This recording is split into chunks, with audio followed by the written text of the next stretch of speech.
शेतकऱ्याला संकट आता त्याचे काम सुरू दोन दिवस निधीसाठी शेतकऱ्यांनी त्याच्या शेतातले कामं करायचे तिथे जायचं. आम्हाला सरकारला एवढे म्हणायचं आहे की शेतकऱ्यांना युरिया मिळाला पाहिजे.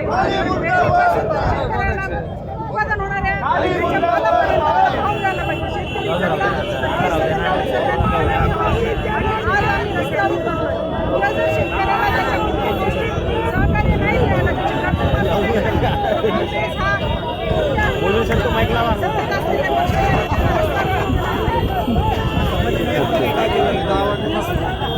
रेखा पानकडे प्रदेश हे बीजेपी सरकार हे शेतकऱ्याचं दुश्मन आहे. कपाशीला भाव नाही, सोयाबीनला भाव नाही, कांद्याला भाव नाही. शेतकरी खूप त्रस्त आहे. शेतकऱ्यांच्या मुलांना त्यांनी खूप त्रास दिलेला आहे. हे परीक्षेचा पण घोटाळा केलेला आहे. आता शेतकऱ्यांच्या जनतेच्या सगळ्या लक्षात आलेलं आहे की मोदी हा बदमाश आहे. मोदी हा शेतकऱ्याचा दुश्मन आहे. शेतकरी जागृत झालेला आहे. खताचे भाव कमी करायला पाहिजे, मालाला भाव द्यायला पाहिजे. जर नाही दिले तर शेतकरी असंच आंदोलन करत राहील, बीजेपीच्या विरोधात लढत राहील आणि बीजेपीला पुढच्या वेळेस नो चान्स. त्यामुळे शेतकरी हा गरीब आहे, का कष्ट करतो आणि पोट भरतो. शेतकरी आता खूप दुष्काळग्रस्त झालेला आहे. त्यामुळे शेतकऱ्यांना खूप त्रास झालेला आहे या बीजेपीचा. मोदीचा तर खूप राग येतो, पण यांनी टीव्ही मशीन घोटाळ्यामुळे यांनी निवडून आणलेलं आहे, पैशामुळे निवडून आणलेले.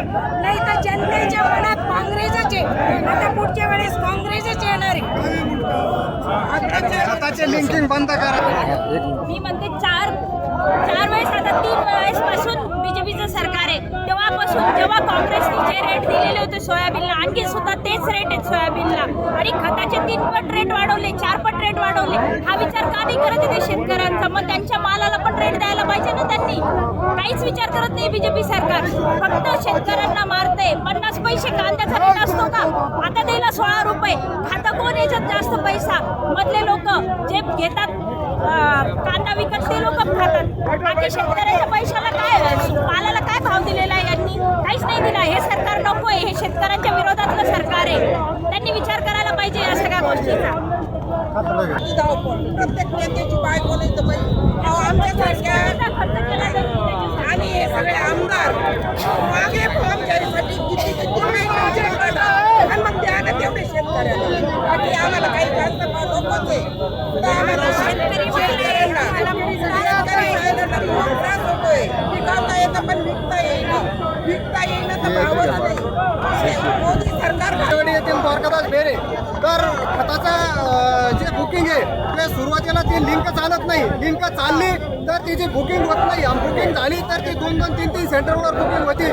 ती एका ठिकाणी युरिया भेटतो तर दुसऱ्या ठिकाणी DAP तर तिसऱ्या ठिकाणी 10-26-26.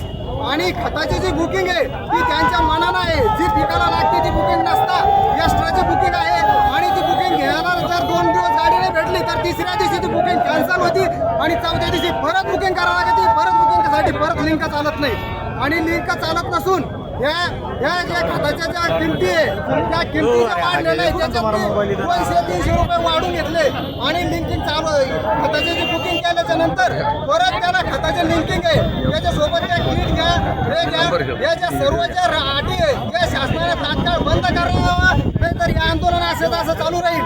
त्याचबरोबर परत आता जे खोटे आश्वासन दिलेले आहे सरकारने 30 जूनपर्यंत कर्जमाफी कर्जमाफी न करता हे आता 30 जूनपर्यंत कर्जमाफी न करता या खताच्या खोटे भाव आणि खोट्याचे लिंकिंग चालू आहे. धन्यवाद.